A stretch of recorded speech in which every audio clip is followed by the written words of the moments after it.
So let's start and create a brand new project. And now this is your introduction to Android, and we're going to see how the Android project is different from Java projects, but how they're also the same, and how the Java code looks like in them, because then this makes it a little bit more interesting as well. So I'm going to close down what I've got opened up just to make myself have a little bit more memory available. And I've closed Eclipse from the last example, so I'm going to click on it and open it back up fresh. If yours is open, you can go ahead and just leave it. I'm also going to clean it out. I'm going to delete. I've got my Create Pencil project over here, and I don't really need everything else that's in there, so I'm going to go ahead and delete that. So wait a few minutes for this to load up. And my audio is on, the button is red right now, which means my battery is running low. So hopefully it'll be enough for today. But I might lose the audio. We'll see what happens. So I'm going to click on this project. I don't want it, so I'm going to delete it. And I'm going to delete it from my workspace too. You don't necessarily want to do this. Probably want to keep it. Depends if you're comfortable with it. And now it's going to say, and this is another thing I have, it's going to say file doesn't exist. Yeah, I know it doesn't because I had those tabs open. And Eclipse is always going to open up where you left off. So if you have a lot of projects open, it takes longer to open it. So I have a habit of removing stuff because it opens faster for me. And then if you close a project, it will reopen faster as well when you go to reopen it. So where'd that girl go who wanted to get on the attendance? Is that you? No, she was wearing a purple top. There's a girl who wants to get on the attendance from the morning. She's gone. I don't see her. She was wearing a purple blouse or sweater or something. Okay. Sorry about that. So I'm going to go to File, and I'm going to select New. And now I'm going to go, do I want a Java project? Do I want a project? And I have all these other little options down here on the bottom. I believe I could select Projects, and Project's going to take me to this little screen here for the New Project window. And I'm going to see under here I've got Android. And I can create a couple of different types of projects. I can take and create an Android application project. I can create a sample project, a test project. I can also get to that window by going File, Other, down here on the bottom. And then get into here, where I'm going to see Android Activity. So what I want you to do, if you haven't done it yet, is go into File, New. Let's go down to the Other because I want to show you an activity class. Because this is also going to be my introduction to inheritance. Activity is going to be a special kind of project that we're going to run, and you're going to see what it looks like in a few minutes. But so go Eclipse menu, File, New, go all the way down to the bottom where it says Other, and select OK. You can get to this from other directions as well, but this is the surefire way of finding it. And then it's going to say Android Activity. Create an Android activity. You know what though? Is this going to create a new project or a new Android activity? There's no project. Hold on one second. They switched this around. Hold on one second. I don't have a project open. Okay, so let's go back and do it the other way. Let's just do Android application. Then we'll add the activity to the application. I just recently upgraded this version, and in the old version it created a default project for you if you didn't have a project. But what we're going to create is our first Android project, and it's going to be of an activity type. So it appears to me that the menu options have changed a little bit, so let's do it this way. File, New, Projects.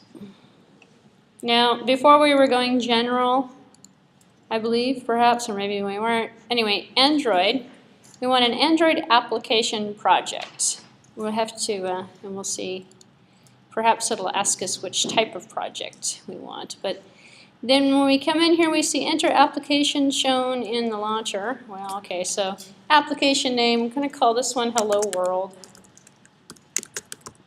Unfortunately for us, you see some other things get automatically populated for us when we do that, which is actually a nice feature because in the old version it didn't do this. You had to enter in all of them. So I'm experimenting with this new version actually as I speak. Then this is actually new as well. leave it all on the defaults. Mine says 2.0, which is basically going to be the minimum SDK versus the highest one. I believe we're on API level 17. Wow, it's pretty big. Jelly bean now. Anyway, so just leave this alone for right now. It's going to be the devices for which we're going to support for this application. We're just going to run it on the emulator, so it doesn't really matter. So go ahead and click on Next. See where it says Create Activity, make sure that one's connected. So in the past, we could create an activity and it would give us a default project if one didn't exist. Now we have to create the project and add the activity into the project this way, which is, I don't think it's that big of a deal. And then create custom launcher icons, sure, why not? And then mark this project as a library, no. Create project in the workspace, this is the same as the other type of application. This is going to put our folder in the workspace. So go ahead and click on Next. And do feel free to stop me if I'm going too fast. In the Configure Launcher icon, just leave everything on the defaults actually. Well, I'll show you how, probably not, well, in the Android class we'll see how to add new icons and stuff and all sorts of stuff, but I'm just going to use the basic stuff right now. And we're going to create a blank activity. So leave it on blank activity. Click Next. And then we're going to call this main activity. We're going to call it main activity. And I'm going to show you a reason why in a few minutes. But leave the navigation type on nothing. We're basically going to create a basic empty window that's going to come up on our Android device. It's going to say Hello World on it. It's not going to do very much. But I want to show you the parts of the program to see how it fits into it. Go ahead and press Finished. And when you do that, it should close the window for you and give you the same thing we saw with the Java project. Over in the left-hand side of the window over here, it should populate out. I don't see anything right now, but here it goes. It takes a few minutes. It populates out this huge directory structure, a few more files than we saw in the original application that we created earlier. And we see it's red over here, and we have to wait, give it a few minutes. In fact, my cursor just started moving a little bit. My cursor's still moving, it's still trying to figure stuff out. And here we go, it's still looking. Now all the red stuff's gone, and I have a picture that looks like this. So hopefully you have something like this that has come up. Mine has got recording software on there, so it's running a little bit slower. So if I open up the SRS directory, I see the same thing I saw before, but instead of it saying default, we gave it a package name actually. Let me talk about packages for a second. In the original idea of the package, it was the URL of the company in reverse. So if we were doing one for this company, ITU, it would be edu.itu.examples. Or .myprojects or .hello world or something. And think of it like the file folder. And if you do the structure edu.itu, if we were Apple, it would be com.apple.something. And there's no law that says you have to do it that way. This shit comes from traditional Linux packaging. Thinking that this was going to go up on a web server as an example. So here we have com.example. Hello world, because it's an example. And we see one file, and it's still a .java file. And if you double click, let's not go through this main activity yet. Let me just double click on this .java file. And it brings up this class here. And because we're not using a default package, we have a new line of code that appears on the top that says package. And the package is the same as this one. So all of the files that are inside of the package have this on the top of it. And there's only one file in this package right now, but it has this on the top of it. And if you put this on the top, it means save it in that package. Think of it more like the directory. And actually, I could take that out. I'm not going to, but if you take it out, then it actually works just fine if it's all in this, or you can call it default. And if you call it default, you're not going to see package, which is why we didn't see it in the last example. Then we have this little plus symbol over here. If I click on the plus symbol, it opens it up, and I see these imports. And I go, well, what in the world are these imports? This is added functionality that we're bringing into the project. Some people call them includes. We want to include Android.os.bundle, and we want to include Android.app.activity. And so sometimes you'll see them with an asterisk. You'll see it like this. You'll see import import android.os. Hello. And then we have an asterisk here. And that's actually, it's going to tell me an error message. It's going to say, well, you already have it in there. I know, it's never used. Import Android is not needed. It's never going to be used. Which is kind of a shortcut. This asterisk is kind of a wild card. It says, you know, inside of OS, give me everything else. Instead of having to do this where I'm specifying just bundle, give me bundle. And I'll talk about bundle and activity and menu in a few minutes. But what we're doing is we're taking external classes that are created, .class files that are created, and we're including them into our projects instead of having to create pencil. We don't have any pencils anymore. This is create pencil, but this is the main program, which is called Mainactivity.java. We could have called it, you know, myhelloworld.java or create pencil, which is the equivalent to it. It's the driver program, and so we create instances of objects in the driver program. And we don't have any objects in here. Instead, it's all given to us. So a lot of people like Android development because then you don't have to create all these objects. You get them all. So this API, this application programming interface that you've been downloading and looking at, is all of this bundled stuff. It's all of these libraries. It's all of these imports up here. This is the stuff that you've been downloading. So we have public class main activity. And this is what we've seen so far without this extends activity on here. And I'm going to talk about it in a few minutes. But this is the class declaration. And it's the same name as mainactivity.java we just saw earlier. So the same rules apply for Java. And in here we have this keyword extends. And for some people in the room, you probably already know what that means, and others don't. And oh, there she is. That's the attendance person. And the extends is a part of inheritance. That means this class here, main activity, is going to extend activity because we created an activity type of application. And in the Android class, if you take that class, I'm going to go through all the different types. So activity is one of them. We have services. We have a bunch of different types of projects that we can create that perform different things. What does activity do? Activity is kind of like your basic I/O program. It's like, it holds up a screen, and then on the screen you have an activity that you perform. You enter in a name, a password, you press a button, you have GUI controls. It's the basic kind of application. And a services, as an example, there's no UI to it. So the type of application would extend service, would extend some service like SMS services or something. That kind of application would sit there and listen for a new text message to come in. Or we have print ones, we have broadcast receivers, announcements, all sorts of different types of apps that can be created, and they extend different object types. This one is extending activity because it's the easiest type to demonstrate here. And then as you go through, you'll see, there's a bunch of other stuff in there too. So now we see this keyword protected being used. As I mentioned before, until we see this inheritance going on, we don't normally see the keyword protected, because protected is only used in inheritance, and we know hopefully by now maybe that protected means that it's private to the outside of this class but visible inside of extended classes. So if we extend another class from main activity, they can use this too. They can use anything that we put in here. And we have two methods in here. We don't have anything else, we just have two methods in here. And the two methods, don't worry about this override yet. I'll just leave that one alone. Override is kind of like overload and it's a comment that says you're overriding something.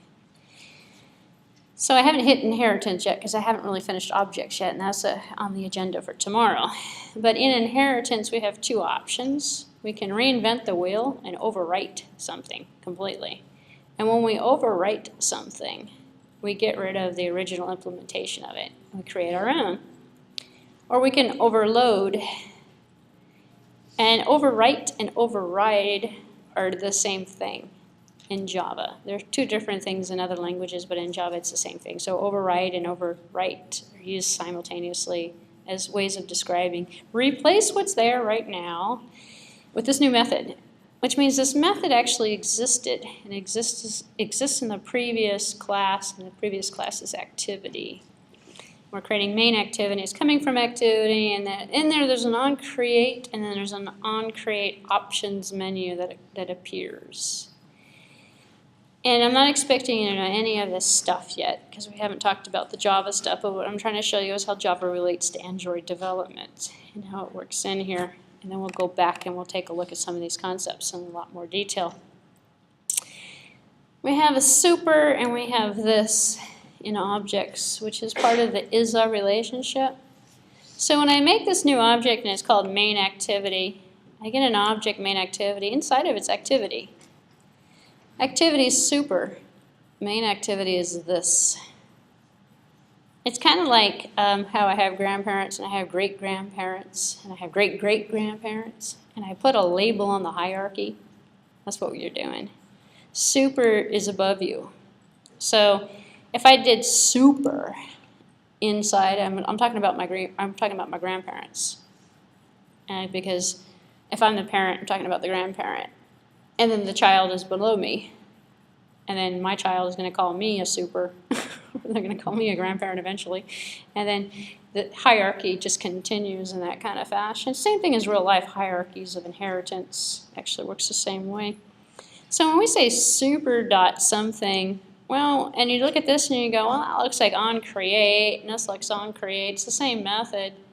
So inside of the object that we created here, and the object that we're going to create is the main activity when we run this sucker, and I'll show you how to run it in a few minutes.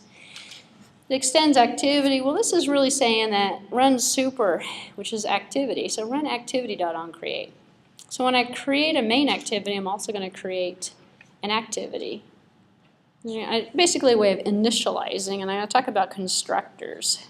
Hopefully, maybe before today's over with, maybe not first thing tomorrow morning. But long story short, the Oncreate is part of the app lifecycle or the object lifecycle.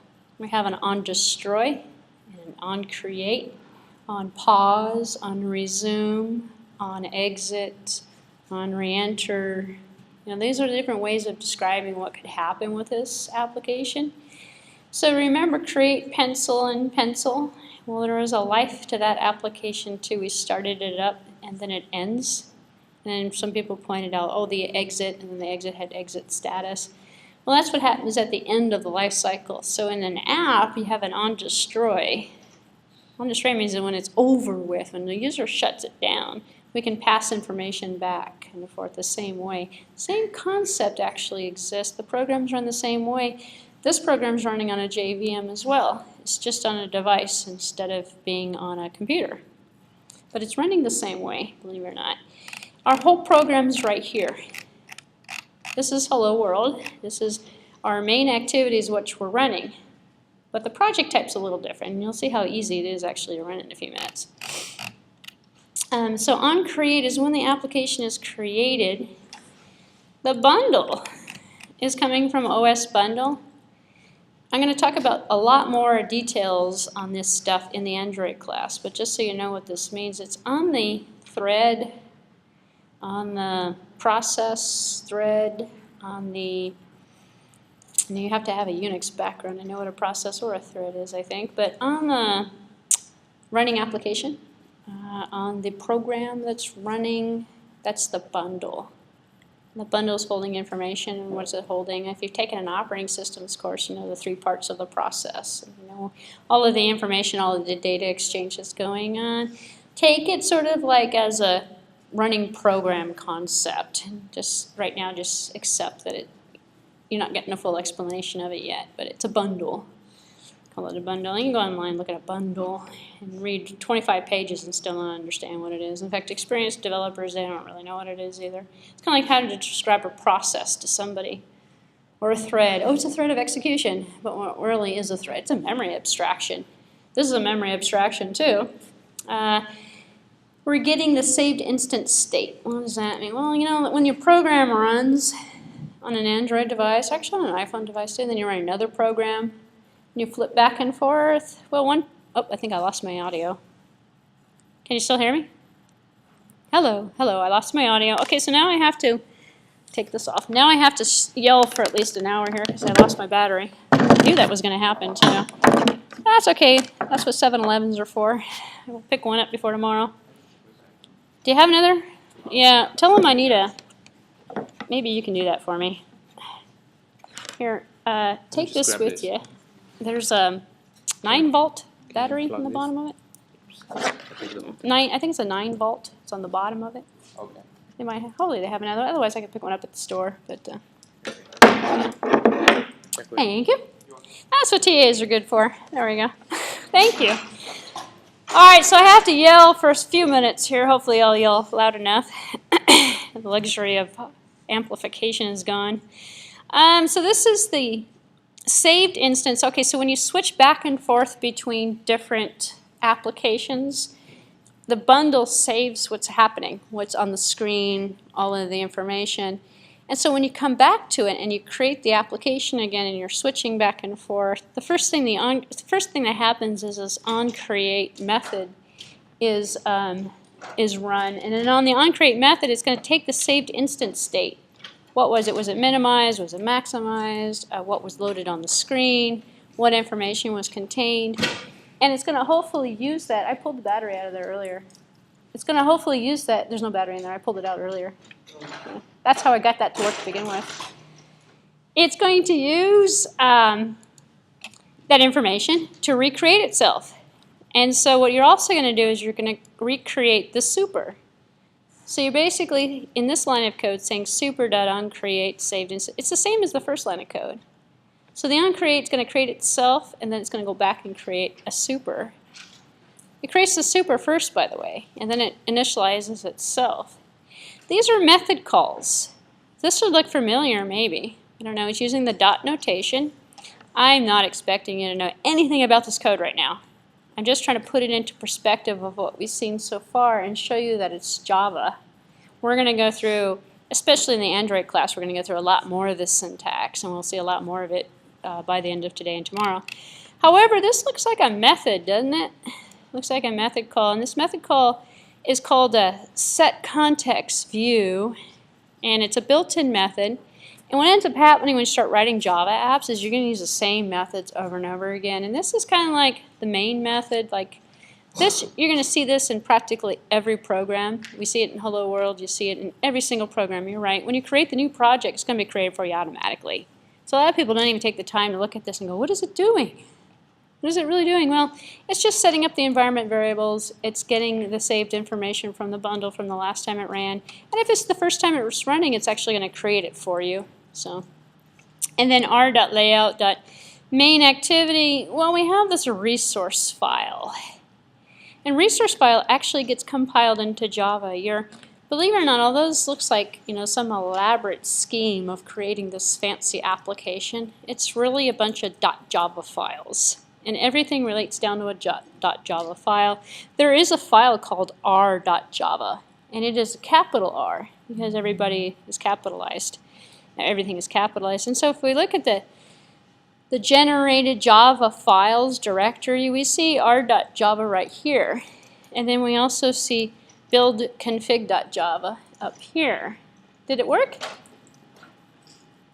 Oh, perfect, thank you. But it's red. Maybe I can get my audio back. It's red, so it means it's going to die soon again. Yes, I will. That's okay. Do we have more batteries? I will look. We don't have. Okay, I have some at home. I can bring it in, or I can pick them up. Tomorrow, right? Tomorrow, I'll need more batteries. Uh-oh. Is it working? Can you hear me? No. No, it's not working. I believe this battery might be dead as well. No. Hello, hello, hello. Yes. Well, earlier today there was a green light and it was working fine, and then when it started to go red, like it is now, it stopped working. To 5 minutes, please. Okay. Okay, I'm going to continue talking though. I don't want it to interrupt me. But look for more batteries. All right, sorry about that. Today's all about distractions, I see. So in here, what you're looking at, I can make this a little bit bigger just so you can see it. And we have build config.java and r.java. Well, these are in what's called a generated Java file directory. So part of here's what people like Eclipse, actually. All this stuff's created for you automatically. Eclipse will go through and take this XML interface that we're going to look at in a few minutes and compile everything and turn it into an r.java file. And then they'll take the build configuration, all the layouts and everything that you're using, and turn it into this file here. There's actually a lot of other behind-the-scenes files. Never, ever, ever edit anything in this generated files folder. It's supposed to be generated for you automatically, and you'll totally mess up the project if you edit anything in here. Just the same way as you should never edit the android.jar file over here, nor should you edit anything in here. So what you want to touch is basically the SRS directory, same thing as the Java project as we saw before. Layout is interesting. We have a layout in this application by default called Activity Main, and you see it down here actually. It's in the layout folder. So down here you have this folder called RES, and you have one called libs, and you have one called bin. In the bin folder, where you're going to get, that's where the APX file is going to be located. APX file is the application file that gets created that you can run on your Android device or that you can run on the emulator. This is the build folder, kind of in the bin folder. Down here we have the library folder. Well, we don't really have anything. We just have the Android support. We don't really have anything loaded in here. Sometimes there's third-party libraries, and you drag them in, same way as we dragged in Pencil and Create Pencil. The resource one is where you're going to configure most of the project. In the resource folder, this is where these actually have our icons in it. So if I double-click on the file, it brings it up here, and I can see I have this lovely little IC launcher. Well, I could just change that one if I want, and then I have changed the icon as an example. Android makes things kind of confusing because we have different icons for different screen resolutions. HDPI, LDX, anyway, if you just put one of them in here, it uses it by default. If you put all of them in there, depending upon the device you're loading it on, it'll load the icon that's specific for the device, which is kind of interesting. And then we have this thing called a layout. A layout, believe it or not, is our user screen. And when you first opened up the project, it showed you the layout. And the layout looks like this. If you've ever done any iOS development, if you've ever used Xcode or anything, which some of you haven't done yet, if and when you do it, you'll go, oh, that's like the Mercedes or the Volvo, the BMW of development. That is striving to be what's the lowest end car on the market? Kia, a Scion, something a little bit below that. This is archaic. This is terrible. When you look at Xcode, you go, oh, wow. So the difference is between Xcode development, iOS development, and Android development. Xcode and iOS, easy for the interface. The UI design is like the Mercedes or the BMW. Opposite, this is archaic and very hard to work with in Android. But Java is easier to learn than Objective-C. So although you can write really beautiful applications with no effort in iOS, it's hard to get them to actually do something.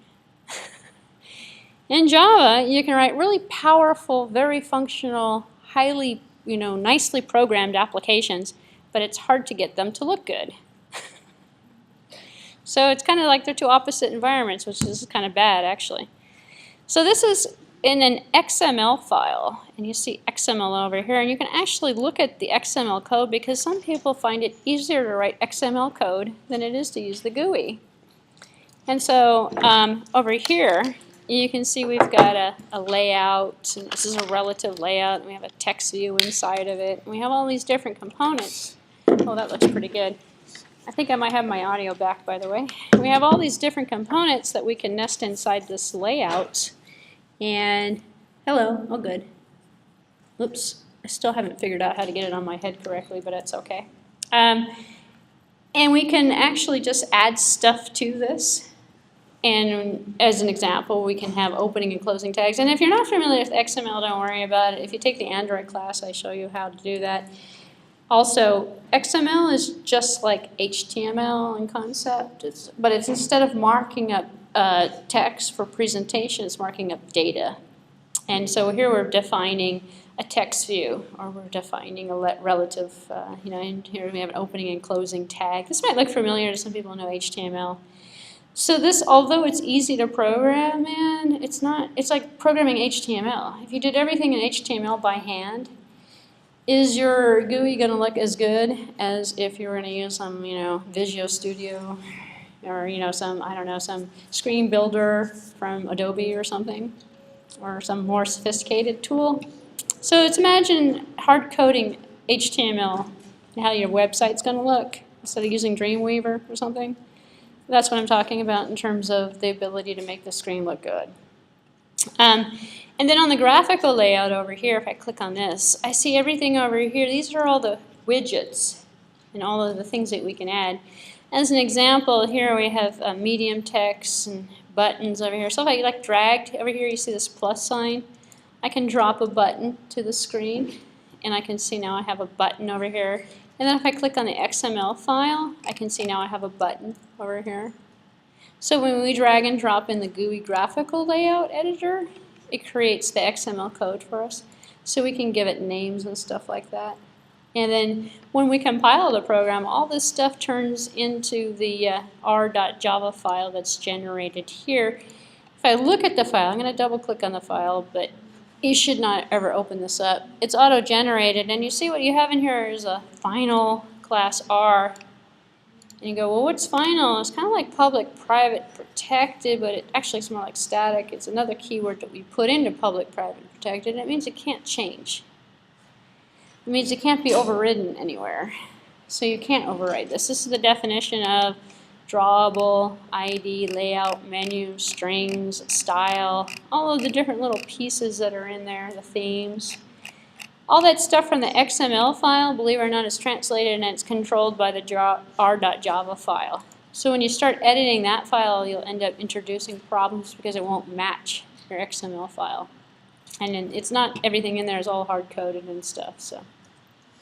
So for the button, if I click on the main activity, sometimes people find it easier to go, well, what's the text? I can go just call it here my button or something. You can change the text in here, and it should show up out here. Now it says my button on it. If I make it bigger, I can see it says my button on it. But it doesn't wrap correctly. I don't know, it doesn't move as easily. I'm just going to leave that button on there. You could put a button on yours if you want to, or you can actually add and drop, drag and drop, and put whatever you want on there if you want to play around with it. But essentially what we end up having then is, let's go back to the main.java file. We take this R, and we use the dot notation. This is coming from r.java, which is r.class when it's created. And we're looking for layouts. And layout is not a method, but it's a piece of data. And the piece of data that's defined inside of R, the layout was that relative layout actually. It was the type. And we're using .activity main, which means use this layout file. This is how we're setting the context view of the app. Unfortunately, when you learn this type of Java programming, you just have to remember there's a set context view. The level of programming required for this is minimal, which makes it easy. In fact, it's just a matter of inflating things out of there and doing stuff with it. By default, we also get this create options menu, and in the options menu, it's going to inflate a menu for, when you press the menu button. We have different types of menus. We can create a selection menu, options menu, pop-up menu, a long-click menu, all sorts of different types of things. And so we get a get menu inflator. This is a method call, which is what we're going to do. Is, remember I said, get color, set color. You see get and set being used in here. This is a method call, and if you put your mouse over it, you'll see the little comments that come up. The comments, I will say, are not very helpful. Inflate means pull it out, and what are you going to pull out? You're running a method call here. This is a method call, and these are the parameters that are being sent to the method call.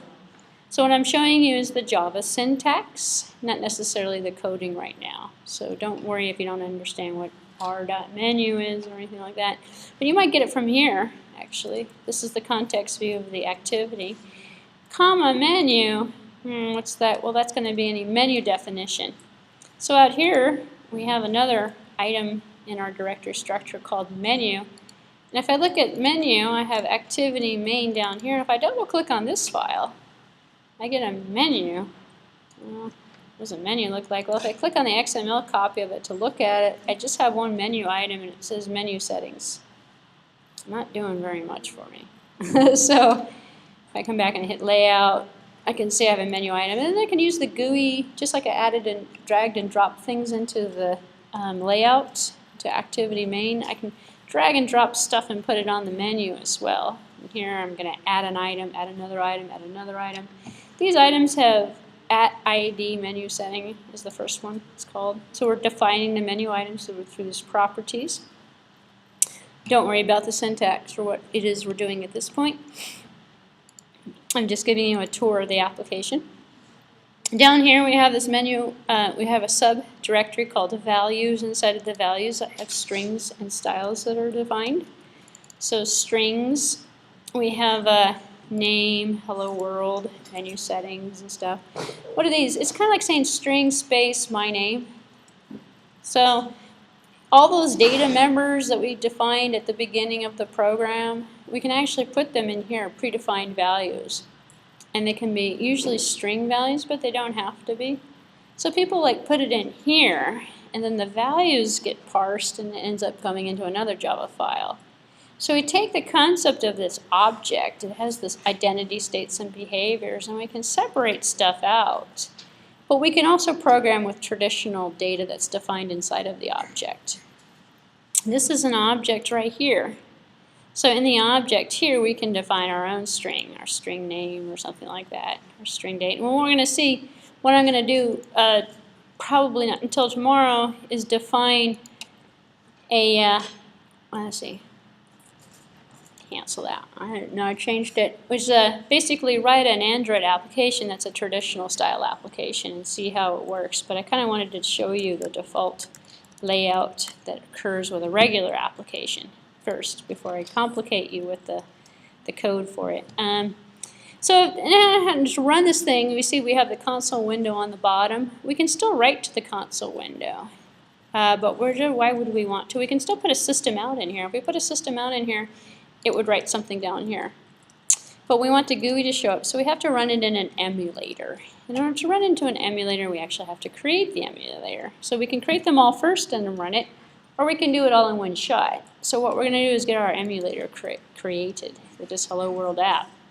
So if I right-click on the app and I go run as, it's going to give me a couple of options. Android application is the one I want because this is an Android application. And I clicked on the Android application object and it should come out with an error message. I'm expecting, unless it created one for me by default. Down at the bottom of the screen it says launching Hello World 100%. In the old API, I don't see anything yet. In the old API, you actually had to use the Avd Manager and create an emulator. This one appears to be set up for you automatically. Or either that or I set one up automatically. How many people got an error message when you clicked on Run? It could be that mine's already set up. Error message? Okay. If you got the error message, this is what we do. In fact, here, let me switch over. This one here, I believe, that I have on my Windows side is not set up. So let me walk through the setup for you because I'm pretty sure it's changed, actually. The emulator is not going to run because I'm running an emulator inside of an emulator. My emulator is not going to run, but I can show you the setup of the emulator really easily. In a few minutes, Windows will be booted up. I did a fresh install of and this is running the the Android developer version and not the Eclipse version, so it's equivalent to what you have. Although the icon looks like the original. The icon is not the same as yours, but that's okay. It should be a fresh install, by the way. So, and if you're not familiar, this is Parallels, which is a desktop emulator. So I'm going to click on this little shortcut here for Eclipse. It is the same, although the icon doesn't look the same. The program is the same, which is kind of weird. It could be that there was an old icon cached in the system somewhere in previous install. This is going to run a little bit slower because it's going to be an emulator inside of an emulator, but let me just create Hello World real quick here. So I'm going to go Project, Android Application, next. Hello. I'll just call it Hello World. Next, next, next, next. Finished. In a moment, the same thing we were just looking at will be populated in this version.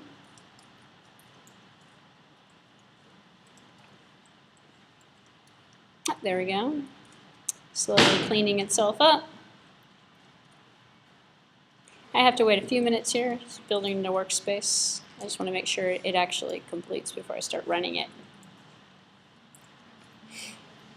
All right, maybe yours looked like this when you first loaded it up. I have to wait for the red boxes to go away actually as well. Otherwise it's not going to compile. So now if I click on it, once you set, you only have to do this once, by the way. Once you set it up, the emulator runs automatically, as I saw on the previous screen.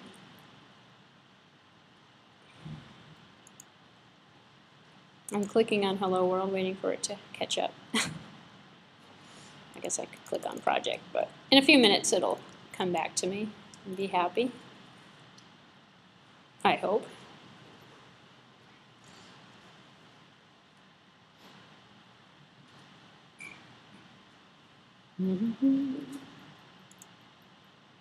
This is why I was demoing it on the Mac side, by the way, because it's too slow on the Windows side for me, because it's running in an emulator. And because I've been clicking it so much, it's going to come up real quickly in a few minutes. Loading, it's still loading stuff. If this fails to load, I'll just load it manually, but I believe the prompt should walk us through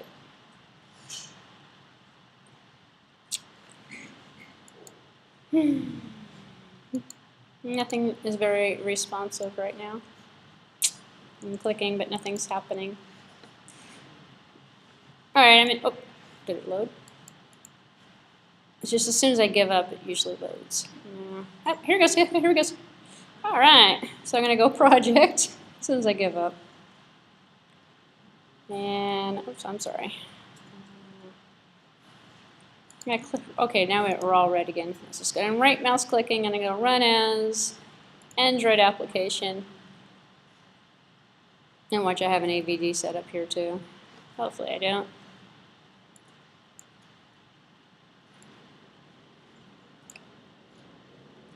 I should come out with an error message. All right, now I'm impatient, so I'm going to come back here. All right, so if we go to the window and we click on Android Virtual Device Manager, it used to be called AVD, which is what AVD stands for. We see I have two of them set up here, which is why mine's running automatically. What you need to do is add one and then tell it to run on it. So in the older versions of this, it used to prompt you for it and say, hey, no device was created. Here it is. No compatible targets were found. Do you wish to add a new virtual device? Say yes. Oh, well, if you said no, don't worry about it. You can still bring up the Avd Manager. And if you do that, and you come out here, I've got both of them set up here actually. Click on New. If you click on New, this is what it looks like in the Mac. This is what it looks like in the Windows system. So device chooser, okay, there's nothing here. So what we're going to do then is click on New. Perfect. Then click on the word New up here on the top hand side. Right here. You have a screen that looks like this, very similar to the one on my Mac over here. Looks like this if you're on a MacBook. You're just going to add a device essentially. Let me go on the Windows because I see some Windows people here. So if I click on New, I'm going to give it a name. I'm going to call this one 4 because I believe I'm using 4. I can see it over here. So it says 4.2 over here. I have to run a 4.2 project on a 4.2 emulator. And what I'm doing is I'm creating an emulator. Why they don't create these for you by default, I don't know. Because iOS creates them by default. So I'm going to call this Emulator or Android or AVD, Android Virtual Device 4.2. That's a good name. And then if you click the arrow on the device, it'll say, well, you want to do a Galaxy. This is a Galaxy product, a Nexus, or I don't know. Just pick anything, actually. I'm going to pick Galaxy Nexus 4.2. And it doesn't really matter. It's going to emulate the device, which means it's going to bring up a little window that looks like the device. You know, so the buttons might be a little different depending upon which option you pick. You don't have to have the device, by the way. You don't just because you run it on this emulator doesn't mean you have to run it on this device either. So, and then it's going to say, you know, target. It's going to be a 4.2. Sure, why not? Just go ahead and press OK. And then you have a device, and hopefully you have a green kind of little thing over here. So now what you can do is load the device if you want by clicking on, don't do this, load it and go Start, and it'll load the emulator. Because once you load the emulator, you can just call the running emulator and keep running your programs on it. Or you can have your project select the emulator. So you can come over here, and what I did is I right mouse clicked on the project, I closed the window. I right mouse click on the project, or you can just use the run menu if you want. Go into run as Android application. Now if you have an emulator and it's compatible, it should bring it up for you. If not, if you have more than one that works, this one says failed to allocate memory, this application has requested a runtime to terminate, yada yada, this one's going to have problems. I want to say it ran out of memory. On yours too? Pick a different one then. In fact, what do I have over here? I have, let's take a look at this one here. I'm going to edit this one here. This one's a Galaxy. I see I've been using Galaxy Nexus on it. This one's API level 14. So try API level 14 and yes, we can see the list of devices here. Why don't you pick like Nexus 7 or Galaxy Nexus? Those happen to be the most. I'm sorry? Oh, the target. Depends on the APIs that you have installed. You need to pick an Android, not a Google, which should have been the defaults over here when we created that one. Let's see, Avd Manager. What is this one set for? That might be the issue. No, I only have 4.2 installed. Let's see. Well, that's going to be an interesting problem to troubleshoot. Let's see if it starts from here. Starting emulator. Actually, that's not. Let's see if your emulator will start from the Avd Manager. I'm going to see if I have the same message. I might have some issue with the computer. Or with the fact that I might have to update some of my APIs. I don't actually like running on the 4s because they're very buggy. In fact, I have over here, I have a 2.0. In fact, you might see on here I have more than just the 4. The reason why I have more options is for this reason alone, and we might have to revisit this tomorrow after you guys update your stuff tonight, or update your stuff right now if you want, is if you go, if you see right here I've got a 2.33 installed. How did I get that? Well, in the window over here on the SDK Manager, I installed a bunch of optional builds instead of using the most current. The reason why I did that is because some of the lower emulators run faster. So you could run a 4.0 project on a 2.33 emulator if you wanted to. You can also run it on third-party emulators. So it might just be that this guy here is a little bit buggy. I'm actually not running a 4.2. What I could do is install a 4.2 on here and see how that works on the side. So I'm going to do that right now, actually. I'm going to go here, virtual device, new. Let's see what you guys are doing and see if I get the same message here. I'm going to call this Android 4.2. And the device I'm going to pick is Galaxy, and the target's going to be 4.2, API 17. Do not pick the Google ones. They're going to cause problems, right? And I'll talk about the Google ones in the Android class. Front camera, back camera, snapshot, use host GPU. Why is it not allowing me to continue? Probably because I don't have it installed.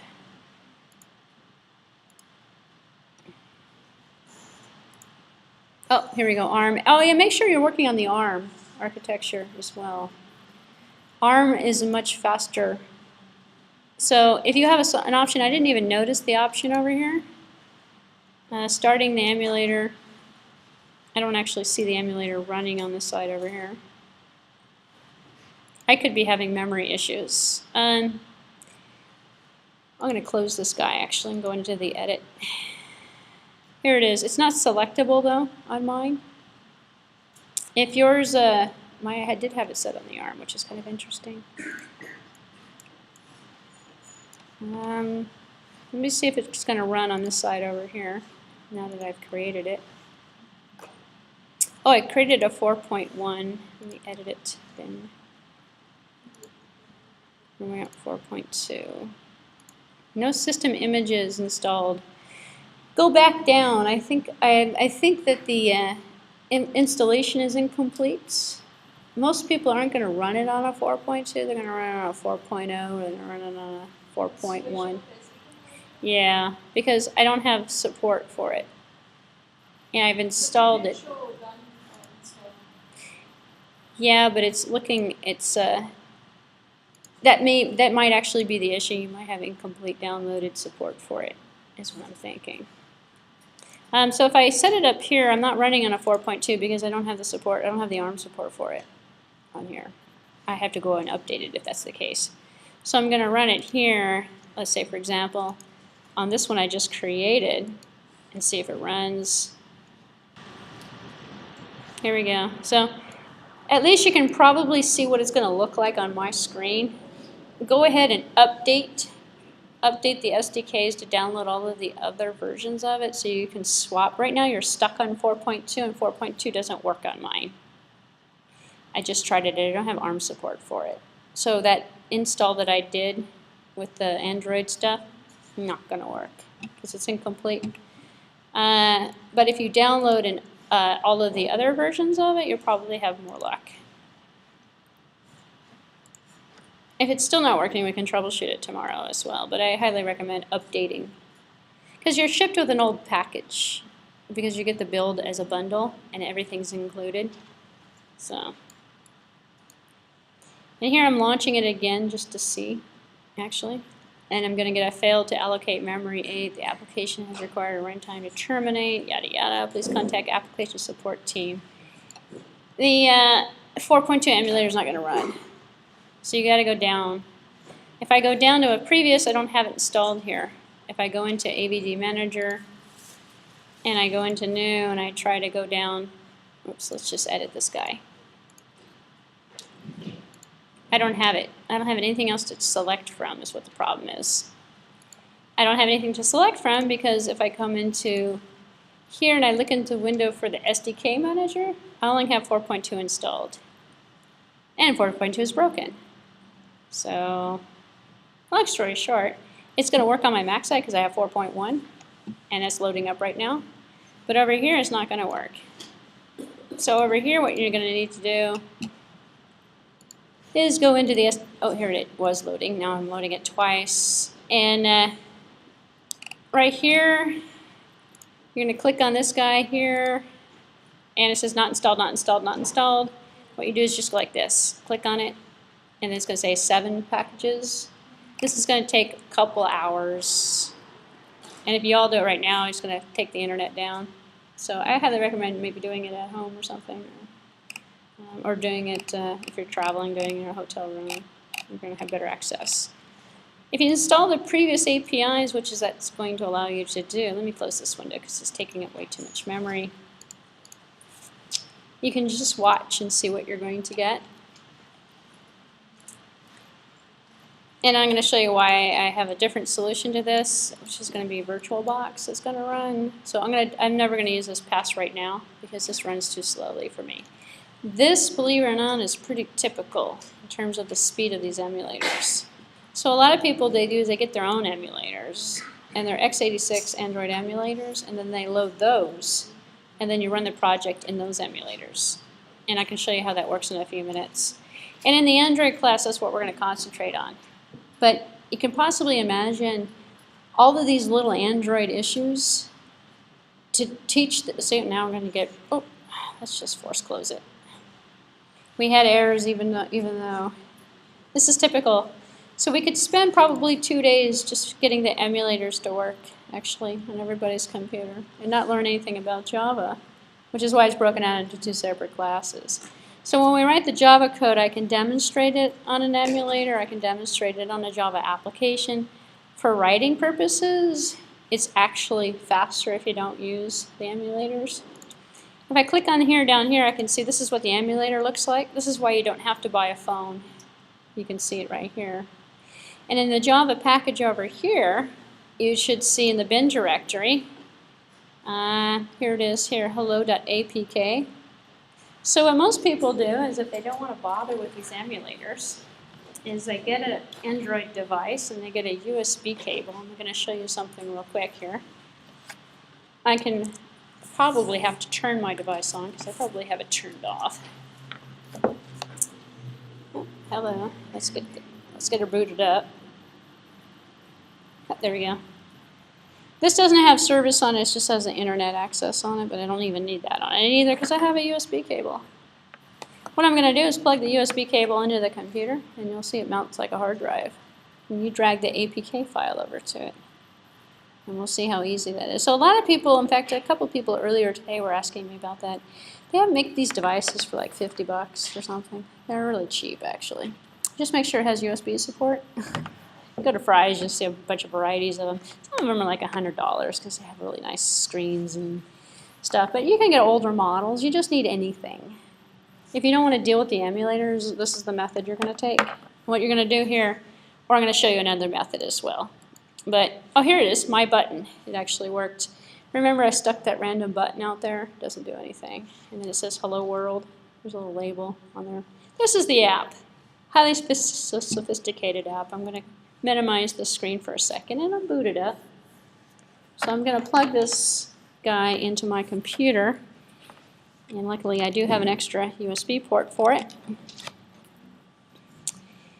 And I'm going to, within all this stuff, the disk you inserted is not readable by this computer. Great. Ignore. That's okay. This one will come alive in a few minutes, and it will be. You know why? Because it's still booting, actually. It didn't set the SD card correctly, so let me pull it out and push it back in again. Okay, let's just ignore it for a second. It does take a few minutes for the device to wake up. And what it should do is give me something on the device to tell me whether or not I want to mount the SD card. There's an SD card in the device. SD card gets mounted as a USB device on the computer. And let's take a look here. Unlock it, make sure it is unlocked. I'll just leave that up. Here it goes. So I'm going to say connect. See now on the Android device, it took a few minutes. It had to load up. It booted up. So the guy sitting in the front can kind of see it says USB connected. Most of the Android devices are going to say this on the device. And so it says connect storage to PC, and I'm going to press OK. And it says connect storage to PC, and I'm going to press OK again. So now it's going to show up here. What it does is it's releasing the SD card so I can mount. And here we go.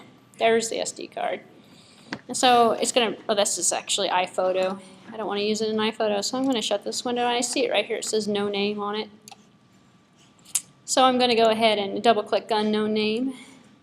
And I can see that this is the contents of my SD card. So I'm going to go back to my Android project here. And I'm going to take this hello world.apk file. I'm going to drag it over to the device. Drop it here. And I can eject it, because now I want to use it on the device. So I'm going to take the device and drop it over here.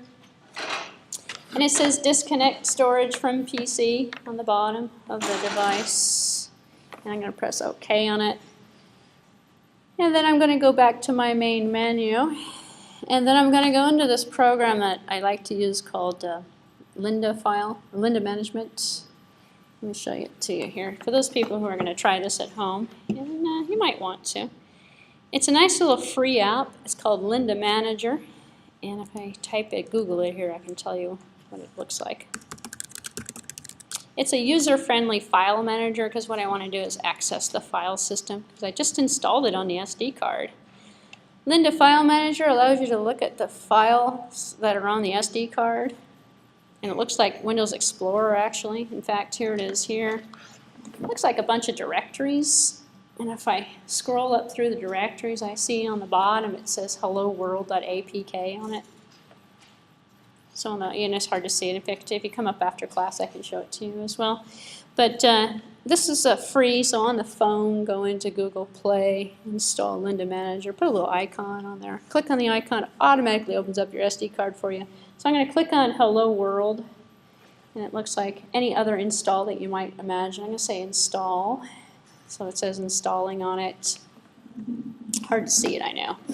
And it says installation completed. I'm going to go, okay, what does that look like? My app. So that little button. The button doesn't do anything, and it just says Hello World on it. But the same thing that we see out here in the emulator, I'm now seeing on the phone. So then if I minimize this, get out of there, go into my applications folder. Here it is. This is the last app on the bottom. It says Hello World on it, on the bottom of the screen here to my applications. Well, should I click on Hello World? I'm back to my fabulous app.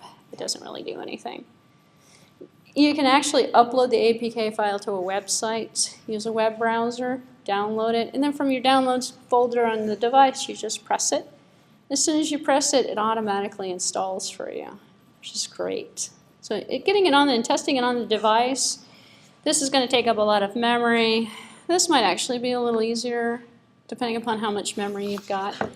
You have another choice as well, and the choice you've got, oh, it's still mounted. Let's get rid of that. Get rid of that guy. Now I'll just leave it running.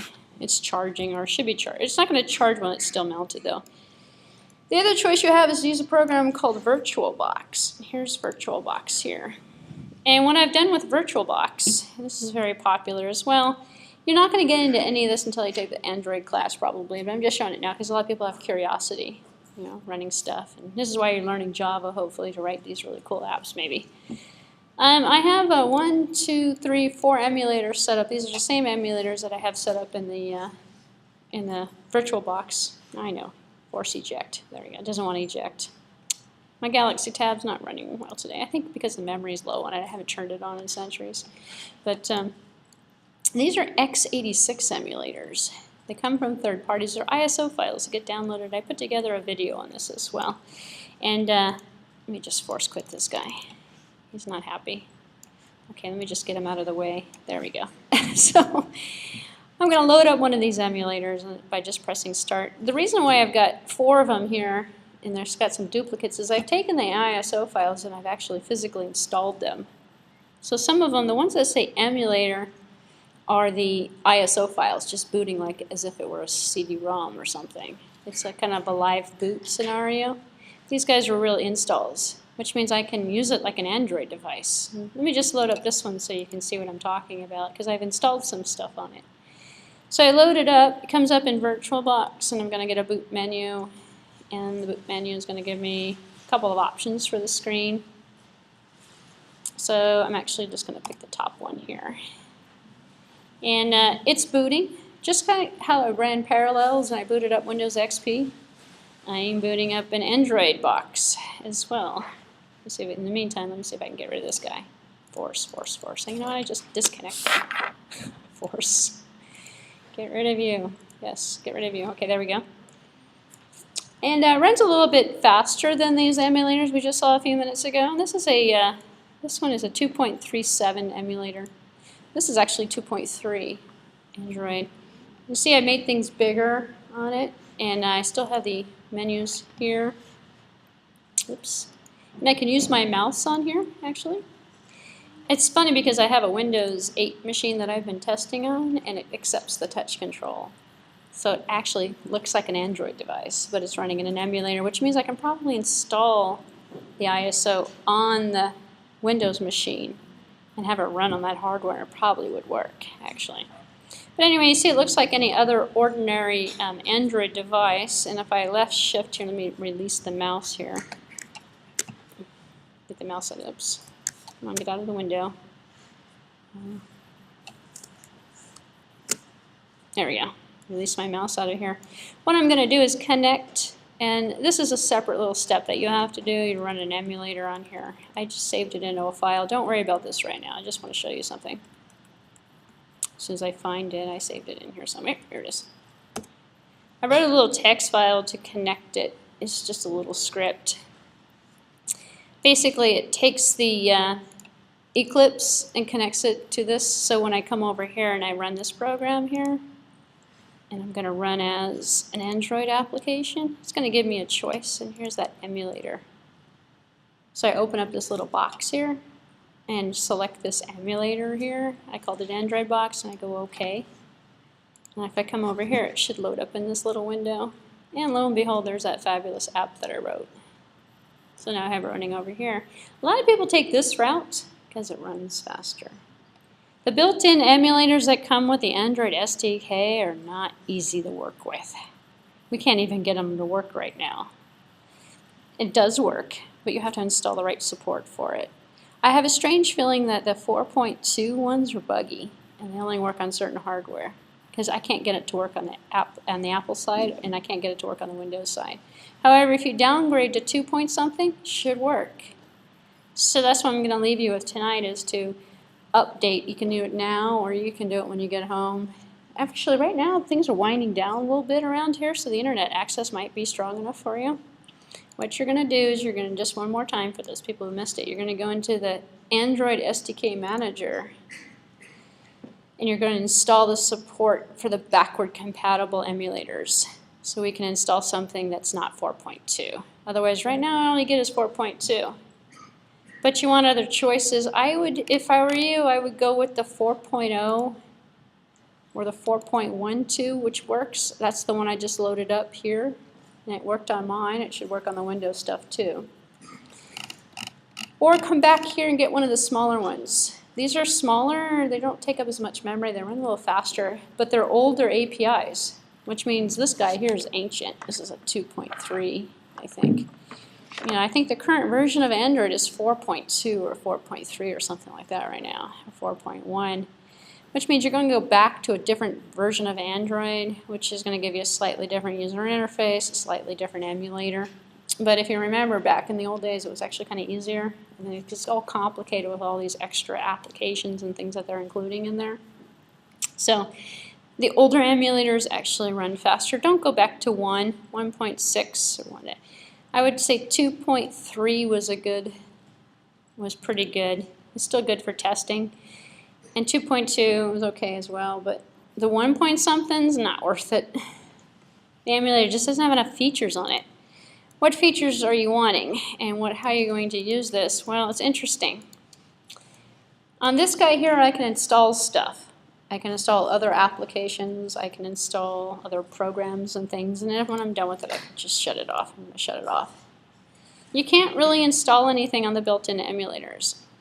You can't really simulate. You can simulate an SD card, but it's more difficult. On the Xbox emulators, or VBox emulators, I should say, Virtualbox, you can install camera simulators, USB simulators, Bluetooth simulator drivers and things, and it's more customizable. On the device, you're not simulating a thing, you're running it live. So most people who do this type of development have something on the computer where they can test the functioning code, but eventually you have to run it on the device, and you're going to want to get the device that you're actually going to deploy it on, or something compatible with what your consumers have. So when you go out to Fry's and you look at the cheap Android devices, you know, the little $50 things, your customers aren't going to have that. That's a makeshift way of kind of figuring out, well, how am I going to get this testable so I don't have to sit here and reboot my computer every time the emulator crashes and all these broken pipes and stuff like that that's going to happen. I want it to look like this. I want it to, you know, successfully run the application. How am I going to make that happen? Well, unfortunately, the biggest expense is in the equipment. Yes? When we create the app for the first time, Uh-huh. we have to specify what version of Yes, so in the beginning, in fact, let me close this guy here and create a new app. Actually, I don't have to close him. I can just leave him. You go New, and you go Project, and in your Android application project, you only probably have, this target here was for 4.2. Just downgrade it. Or you can leave it alone and you can run this perfect app. In fact, that's what I did here. This is a 4.2, but it's running on a 4.0 or a 4.1 emulator. The 4.2 emulator failed on both my Windows side and my Mac side. And I want to say it's incomplete. I want to say it's beta. Because what they have a tendency to do is build that stuff, and then you download the bundle. You don't know what you're getting. So, and I haven't tried any of the 4.2 stuff yet. In fact, I can easily, in fact, I just ran it on a 3.37, believe it or not. I ran a 4.2 project. That Virtualbox emulator was a 2.37. So it's backward compatible. If you saw that little screen, it goes back to 2 point something. You can change those around if you want. If you don't want to support the earlier devices, if you don't want to support the later devices. If you're running something that's a 2.0 project, as an example, and you're running it on a 4.0 device, you don't have the 4.0 features. It'll run, it's kind of like taking a Windows XP application and running it on Windows 8. It's going to run like an XP application. You're not going to get any of the, it's not going to be runnable in the same fashion as a native XP, excuse me, a native Windows 7 or Windows 8, which is what you're building it for. So on the iPhone end of the thing, so you're wondering, well, this is kind of a hassle. Not really. You can do better testing on Android because you can select the device and you can actually get the device and you can test on the device. So on the iOS side of the fence, the emulators are fantastic. The emulators run quickly, and if anyone wants to see, actually, let me just show you right now, actually. So let me just, because this orientation to X to, we'll compare this real quick to iOS, and I'm not going to show you anything on the code. I'm just going to create Hello World. This is Xcode, and I'm going to create Hello World real quickly here, and I'm going to run it on the built-in emulators. Hello World. And let's just do edu.itu examples. There we go. Don't follow along with this. This is just for illustrative purposes. If you're taking the iOS class, you're going to do this one. If you're this is iPhone. So I'm going to enable this. Hold on one second. I'm comparing it with iOS, iPhone. What we'll be doing mostly in the Android class, if you're taking that, is building Android apps. Not as much Java programming, obviously. This is an emulator or simulator. They call them simulators on the iOS, which is for iPhone, iPad. This is an iPad, by the way. And then they call them emulators on the Java end of things. But here's how fast the iPad emulator opened up. There's nothing in here. It's just a blank project. But that was lickety-split. That's what I'm trying to say. And it's not, I mean, I didn't even have to configure anything. I just like ran it and it worked. And that was a fresh install. In fact, I hadn't even run that before. I had to accept the developer's license. In order to get it to work on the device, and actually this is what this looks like. It's a little smoother. In fact, if you're curious to see how the development differs, if you open up what's called a storyboard over here, there's no XML interface. Instead, what you get is this little window. And the little window, oops, that's the iPad. Let's pick back on the iPhone. It's a little bit smaller. You can drag and drop items and stick it on the canvas the same way. It's just a little smoother. And then when you run it, it's just, here's the iPhone or the iPad. You only get two choices, iPhone or iPad. And then you can select the different iOS versions, 6, 5, 4, and go downward and upward. And then for testing purposes, this is what you're stuck with. You can't put it on your iPhone unless you pay Apple $99. If you give Apple's $99, then you can put it on your device. But here's, I showed you the iPad emulator. This is the iPhone. See how fast it came up? You know, there's no comparison in terms of look and feel and easeability of programming. This is, like I say, the Mercedes or the BMW. And then, but you don't have any other choices. You can't buy an iPhone and hook it up without paying a $99 developer license. And then if you pay the $99 developer license and you hook it up and you can test on the real device, in order to distribute it to anybody else, it will only work with one device. In order to distribute it to other people, you've got to submit it to the Apple Store, and then the Apple Store has to approve it, and it has to go through this, scrutiny of everything. And then they're the ones who are controlling the distribution of it through the store. Granted, you can put it in there for free, but it takes you longer. It takes you much longer than what you just saw a few minutes ago. Well, I can give anyone that APK file. I can put it on a website. You can download it, install it on your device, and I can distribute it like that without anybody looking at it or approving it. So, two different types of development. And although that has a lot of ease to it, wait until you see Objective-C code. Not as easy as Java. Java's a lot easier.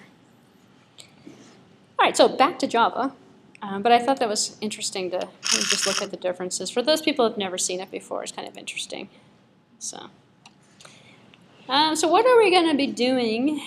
I've given you kind of a big overview of a lot of concepts. And the direction that we're going in is actually getting you skill sets to build an application. And the best way to learn that is to actually build something. And there's two applications that we're going to accomplish this weekend. It's Program 1 and Program 2. We're going to do them, we're not going to do them on the Android side because it takes too long. Instead, we're going to be building them as DOS console applications. But then I'm going to mix it in just to mix it up a little bit and show you how to translate that and put that into an app that's going to work as an Android app. And so you'll have choices in terms of how you want to work with it. I would prefer, in fact, you'll find it's probably going to be easier to work from it from a DOS console perspective when you're writing the code. And then eventually what you're going to do is just write Android apps if that's the environment you're getting into. But it's easier to learn the Java programming without struggling with the emulators and struggling with the user interface and all the other stuff. Because what you're doing in Android is just making instances of objects, and those instances of objects are the same objects if they're a pencil versus a view or a UI perspective. So the two programs that we're going to introduce to you right now, this is the goal to get through for this weekend. It's on the bhacker.com website. It's program number 1 and program number 2. And if I come in here to object-oriented programming with Java, and I come down here to the assignments link, we're going to start them in the class. And for your IT students, you can finish them and turn them in, and I'll give you the due dates tomorrow for it as soon as I get the system set up for it. So I'm going to download these two, JP-assignment number 1 and stick it to the desktop. They're really good learning activities because it's the start and the finish from a problem description to build an app. So I'm going to preview them right now. Actually, why did I open that up? I guess I had a reason. I know my desktop is getting kind of full. We still have a lot more lecture stuff to go through as well. Then I'm going to open this one up to kind of see what the theme is. And then use the lecture to kind of re-emphasize the theme concept. Make this a little bit bigger so you can kind of see it. This one's an interesting program because I have it written in both the Android and the iPhone. And then I also have a text version of this, and we're going to kind of muddle our way through the text version and then the Android version of it and see how it works. But I want to write the text version first so you at least know what you're writing, and then we'll convert it to the Android app. So this is the theme that we're looking at and a direction that we're going in. And I have to talk about constructors before we can actually start this one. So you're going to write a temperature class. And the temperature class has two fields, a temperature value, which is going to be a floating point number, and a character for the scale, which is going to be either C or F for Celsius or Fahrenheit. And you're going to make sure that the two fields can only be accessed through the access methods outside of the class. What does that mean? Well, from our thorough discussion of public and private earlier, it means you're going to follow the best practice of making the data private. And then we're going to write a constructor. And so the constructor is the next topic I'm going to talk about, actually. And I'm kind of introducing it through this program here. As I mentioned before, the constructor will initialize the data for us automatically. So in the classes we've seen so far with the create pencil and the pencil class, we created a pencil by making an instance of the object, and we said pencil.color is equal to this, or set color or get color, and we ran methods on it. But we had to do everything manually. We just created P1 and P2. So the constructor is the way in which we're going to automatically create and populate this instance with all of this data. It saves us a lot of time and energy. So we're going to write a constructor, and we're going to have 4 constructors that we're going to write, one for each one of the instance fields. So what you end up doing is figuring out, well, what kind of design pattern are we looking at here? And the design pattern is that we're going to have to give the user as many, and the user is the programmer, as many options as possible. So we're going to have 4 pieces of data, I believe. Are we not going to have 4 pieces of data? We're going to have 2 fields, temperature value and a character value, and well, we'll have 4 different combinations. We only have 2 pieces of data. We have a temperature value and we have a character value that's Fahrenheit or Celsius. But we can get and set both of them together. We can set one, we can set the other, or we can set none, which gives us 4 different options. So what we're going to do is build, and I'll show you through the examples, we're going to build 4 different ones.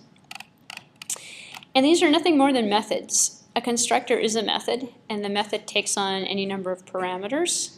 And then we're going to create some methods, some additional methods outside of the constructor.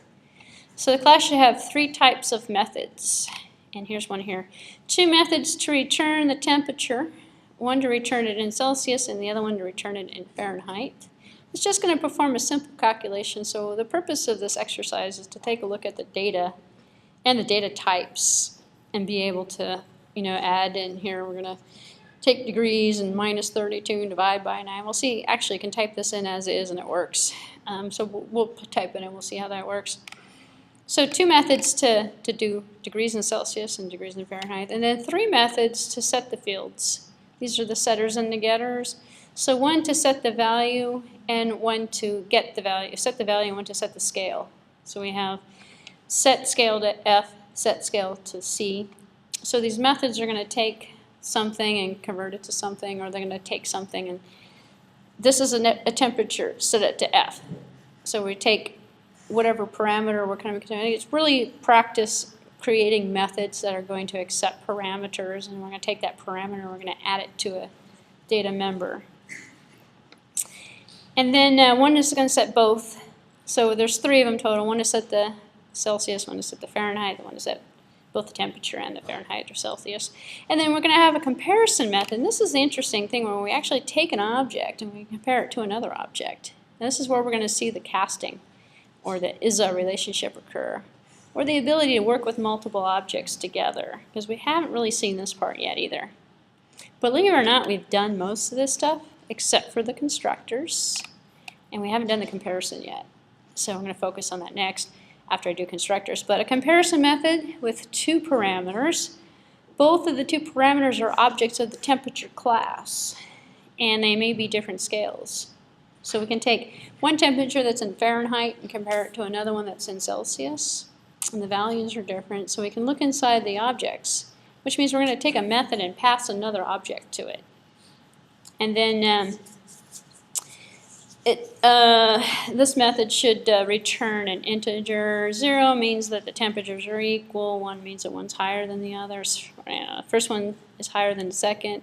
-1 means that the first temperature is lower than the second. And we'll return a value. Remember those returns I talked about? We'll return an integer value, and we'll take a look at the integer value, and we'll see how to compare that to see what we're going to do with it. And then we're going to create a driver program. Driver program, you're going to write a driver program. That's like create pencil. So all this stuff up here is part of pencil, or temperature, actually we're going to call it. And then in the driver program, we are going to test all the methods. So we're going to write a driver class that contains a main method, and we're going to test all of the methods of the objects. So we're going to create a couple of temperatures, a couple of instances of those objects, And then we're going to compare the objects, see if one of them is greater than the other one, stuff like that. Exercise the class is what they call it.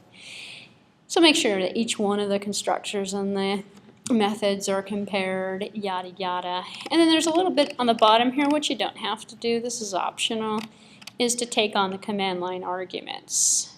So we're really writing another pencil and create pencil, but we're adding more features on it, and we're going to drill through it with a little bit higher level of functionality. So it's kind of a step up from the pencil versus the create pencil. I'm going to wait until tomorrow before we actually write this, because at this point in the day I kind of find people losing a little bit of steam, and then I also find an information overload. So after you sleep on it tonight, then tomorrow when you come in here at 9 o'clock in the morning, if you make it that early, when we start writing it, then all of a sudden, oh, I remember that, I don't know why I remember it, but sometimes you'll remember more of it. It's better just to let it digest a little bit. So I'm going to give you more concepts coming up. But that's the first program, which is going to be the first program we're going to write tomorrow. We'll get through the whole thing. The second program is on, oops, I don't like this. Let's do it this way. And these are the programs, by the way, that you'll be turning in to demonstrate to me that you understand the concepts if you're trying to go for certification or something like that. The next one is cinch. It's a cinch. After you get the fundamentals down, this one's pretty fun, actually. This one's pretty fun and it's pretty easy. It may not look like it right now, but by the end of tomorrow, this one will be a piece of cake. It'll actually be fun. Because we'll be drilling everything we did today, we're going to do all over again tomorrow. Because that pencil and those temperatures are pretty much the same thing. You just don't know it yet. With a little bit more functionality added in. And you'll be able to write it, hopefully, if you come with your computer all set up. The next program that we're going to write tomorrow is about inheritance. So we're going to create a dinosaur, Dino, and then we're going to inherit a couple different types of dinos. So Dino is going to have some base. I'm not going to go through the whole thing right now because you're not going to remember it anyway, but I'm going to try to orient you to this concept. What we're trying to get through is this base generic Dino class. And then we're going to extend, just like you see Mainactivity that was extended from activity that we just looked at, we're going to do the same thing. So we're going to have Trechosaurus, actually we're going to have 3 of them. I can't pronounce this, Aposaurus, Trechosaurus, and a Hadrosaurus or something like that, I don't know. A had, an app, and a try. We're going to make those extend, so we're going to be, extends Dino, and extends Dino. And you'll see how we're implementing those methods and we're overriding the methods and we're overloading the methods and how that works with constructors. But in order for us to get there, we have to get through the basic concept of creating that class. So that's the second one, which if you have anxiety, those are the 2 programs that give you completion of this first unit. Which I guarantee you'll have half written both of those programs by the time you leave them. Some of you will have the whole thing written, but most of you will have at least half of each one of those done. Dino, believe it or not, is easier. The dinosaurs are easier. Because inheritance, and that's why app development in Android is easier, it's all about inheritance. It's all about this main activity that extends activity. And then you're going to have main service that extends service, and all you're doing is you're overloading or overriding methods that already exist. You're given the functionality. In this case, we're going to create the Dino, but the Dino is given to you in the Android environment, and you extend classes on top of that to create their specialized application. When your specialized main activity, that's an activity, it's really an activity. Well, activities all do the same thing. Activities in the Android environment load up a screen, and they put GUI stuff on the screen and allow the user to touch the GUI stuff. That's an activity. So what kind of GUI stuff you put on there, it doesn't matter, whatever. I put a button and there's a label that came for us automatically. I could have easily dragged other stuff on there, and then you tell the other stuff what to do. That stuff's really easy. That stuff's a cinch. It's figuring out that that's an activity, and you're extending from the activity, and what methods am I overriding, and what am I doing conceptually. That's the harder part of it, but it's really not that hard, actually. So. All right, so I didn't forget about the rest of lecture 1. Don't worry, I'm not going to start from the beginning again. We are due for another break coming up. Do we want another break? Because this would be a good transition spot for it. Okay, let's take another break, another 10 minutes or so, walk around, stretch your legs, go to the restroom, and then we'll finish with the next part.